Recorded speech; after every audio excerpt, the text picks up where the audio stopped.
We are Pro Cannabis Media.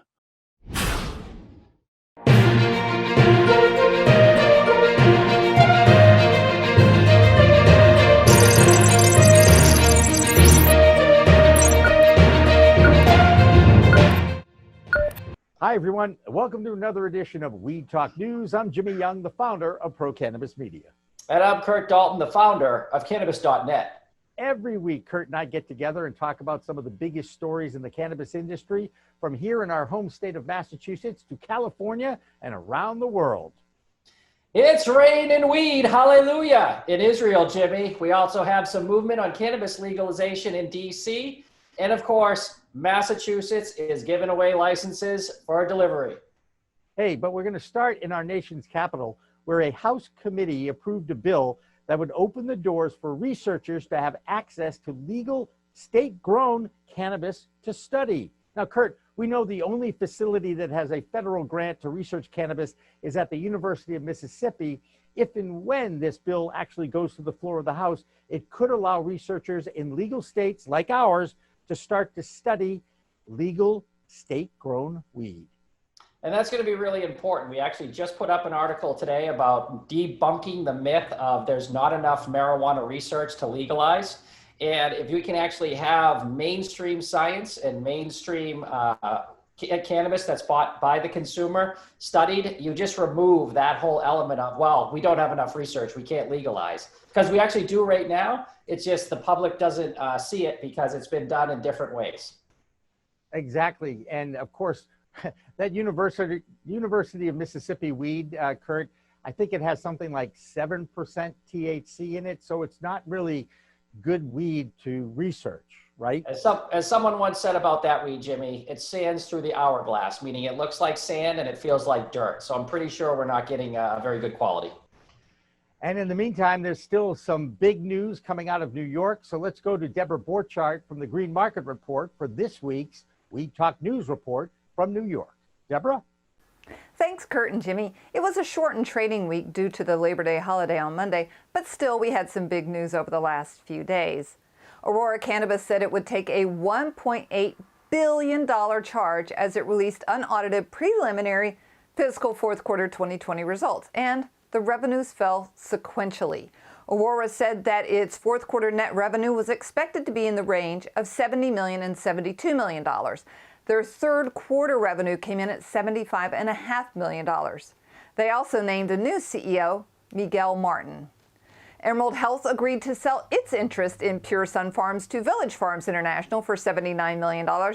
Now, you may recall this was a joint venture between the two companies, and Village Farms decided they wanted what they didn't already own, and Emerald Health still owned 41%. Columbia Care is buying California-based Project Cannabis for approximately $57 million in Columbia Care stock and $12 million in cash. That's from the proceeds of a concurrent sale of Project Cannabis's real estate assets. That deal is expected to close in the fourth quarter of 2020. And that's it for this week. I'm Deborah Borchardt from the Green Market Report for Weed Talk News. There was a significant win for cannabis advocates in Massachusetts who, by law, have been looking for ways to improve access to the cannabis business for those social equity applicants out there who have been most affected by the failed war on drugs. Now, the Cannabis Control Commission voted to allow delivery for dealers of wholesale weed, basically acting as a retail operation on wheels. Now, Kurt, some of the established adult use retail outlets were a little upset, but everyone agrees this is a significant win for social equity applicants. You agree? This is the golden goose of a license. This is a license that everyone would want. It is the most valuable license, as I've talked to different people in Massachusetts. Until this point, a delivery license had to buy at retail and try to sell at retail plus. Not going to very good business formula without any margins. But now, like you said, you can literally be a dispensary on wheels, buying at wholesale, selling at retail, and you deliver to the person. This should scare the bejesus out of brick and mortar businesses and dispensaries. This is a disruption, absolute disruption, and these will be the most valuable licenses in Massachusetts. Oh, there you go. And you know what? That's the whole point of this law that was passed in Massachusetts, was to give an opportunity to social equity applicants. So while it may hurt the already existing brick and mortar outlets, it really is going to be a win for those who are most affected on the war on drugs. And I guess that is the best news that's come out of Massachusetts in quite a while.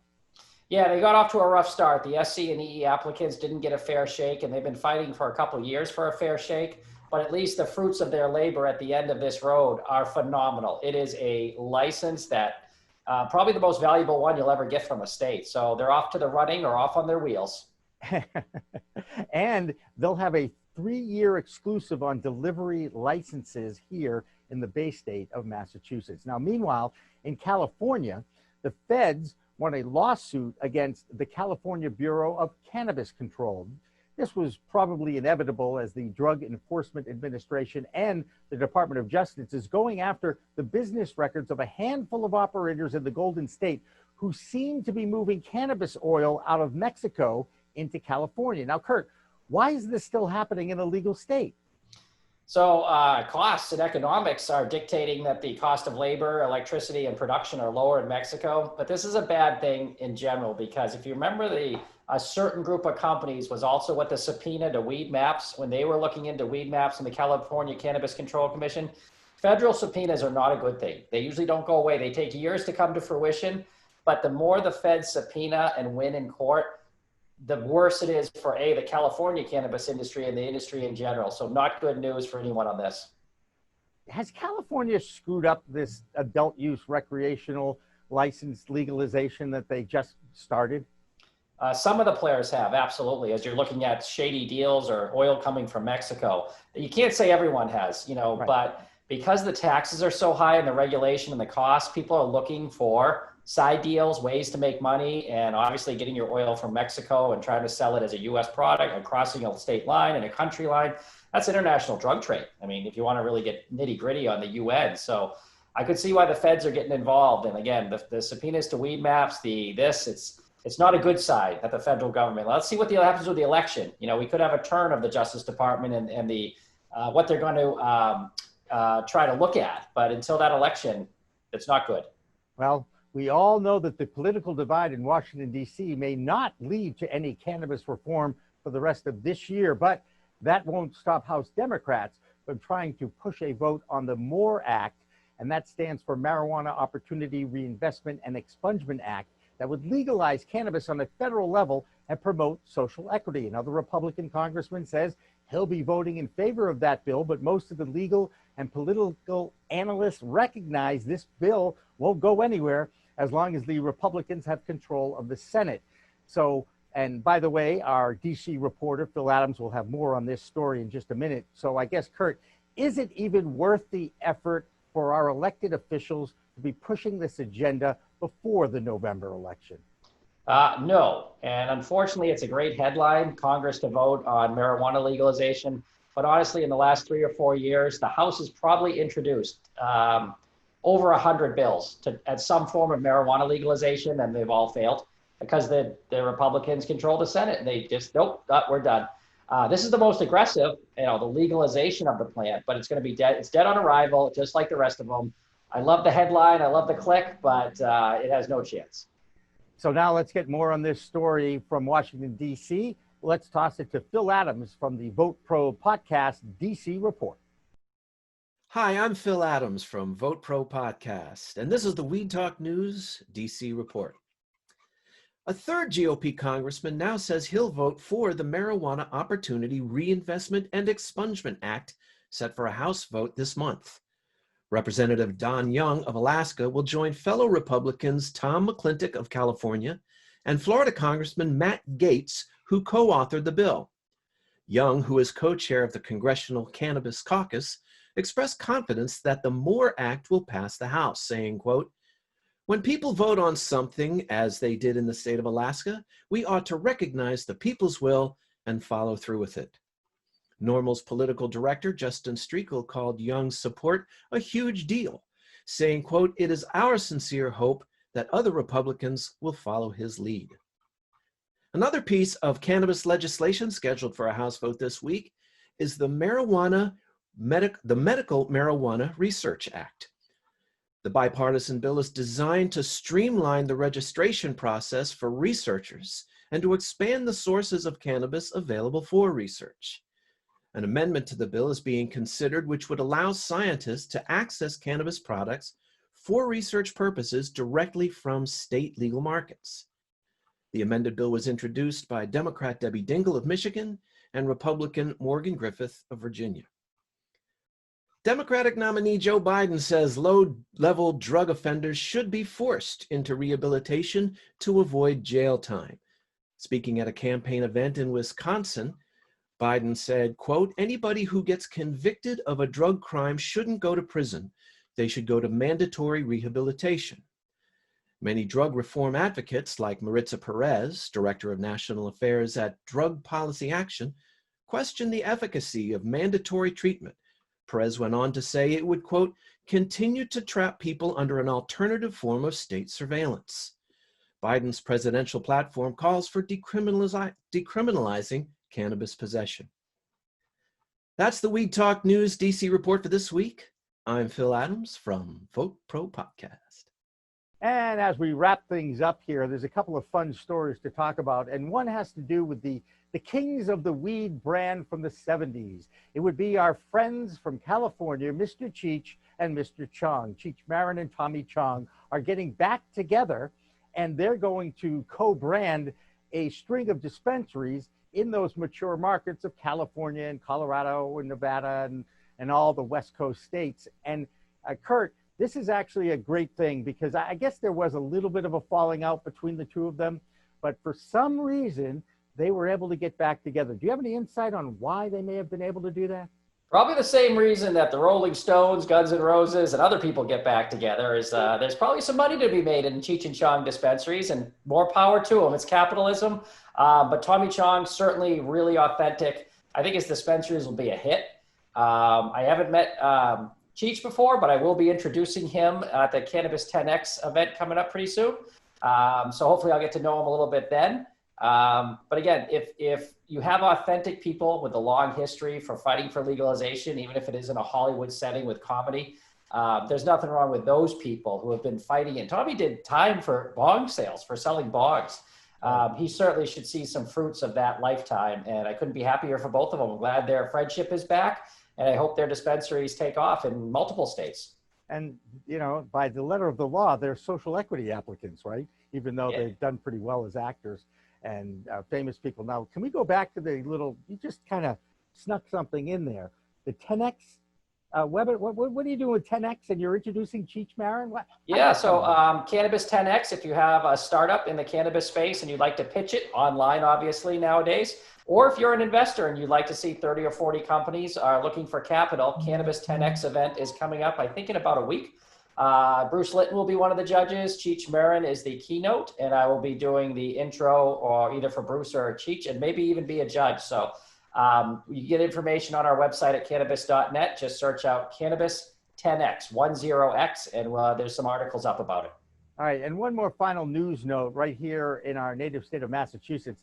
The workers at Sira Naturals have voted to unionize 120 employees at the Milford-based dispensary with 3 locations in the greater Boston area have joined the United Food and Commercial Workers Local 1445. They are the first cannabis workers in this state to unionize. Now, Kurt, there are 3 other groups who have voted to join that same union: Cultivate, Mayflower Medicinals, and Netta's Growers in Franklin. Is that a sign of growth as an industry? Or it's a sign of unions that are losing their power in alcohol and other areas trying to get into the cannabis space. I don't think it's a good sign for the industry. And in general, whenever you're giving part of your paycheck to a group that you do or do not want representation from, it gets a little sticky, no pun intended. So I don't think it's going to be a major movement until there's federal legalization. Then the federal unions, like the auto workers, that kind of size, can get involved. But if certain states, I'm surprised California isn't already there because they're much more liberal. But obviously workers should be treated well. But I don't think the union will be a big issue going forward until there's federal legalization. Well, who knows when that will happen? It could happen sooner than either one of us thinks. But in the meantime, one more note from Texas. Did you know that cannabis possession arrests in that great state of Texas have significantly declined from 2018 to 2019? Now, there were 63,000 arrests for cannabis possession in 2018, and that number dropped to 43,000 in 2019. Why, you ask, Kurt? Well, since hemp was unofficially legalized with the 2018 Farm Bill, it seems law enforcement, they've had a hard time identifying the difference between legal hemp and illegal marijuana. Kurt, can you tell the difference by looking at that plant? By looking, it'd be pretty tough on some strains. That's why there is some confusion, but we went back to kind of the intent of the law and the letter of the law, and we talked about the election. You could have the letter and the intent of the law say something, but your police chief can tell you, stop pulling over the tractor trailers, don't worry about weed right now. And all of a sudden, that's not their priority, which is a good thing, but let's hope that Texas, which is more of a conservative state, also has their rec program moving forward, and maybe with federal legalization, we'll get some rec in Texas.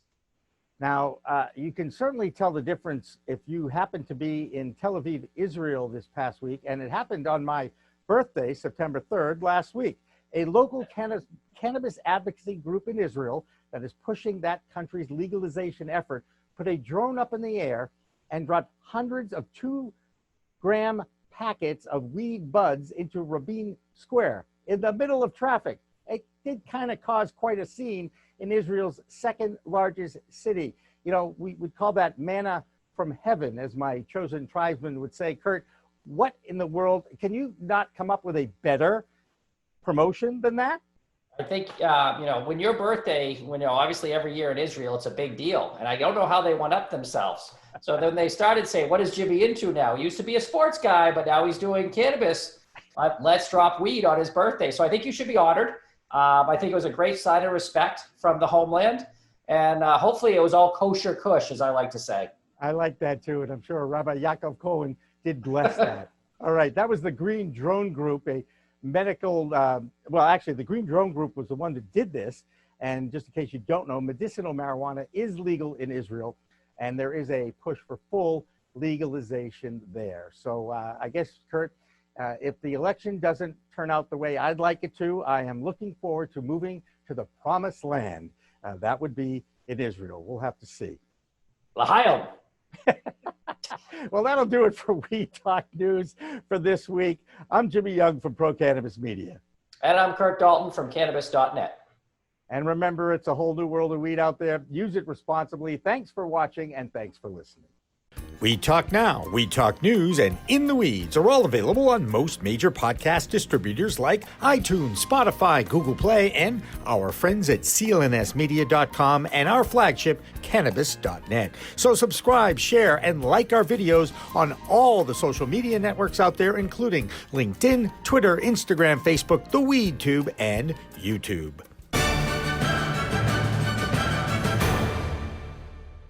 Weed Talk and In the Weeds are two productions of Pro Cannabis Media supported by Revolutionary Clinics, one of the top medical cannabis dispensaries in the Massachusetts area, now with 3 locations in Greater Boston, 2 in Cambridge and 1 on Broadway in Somerville. Rev Clinics has a patient-first mission. They will customize your needs as a medical patient with the proper titration and combination of strains, flavors, and products. Rev Clinics, where the patient comes first. We are Pro Cannabis Media.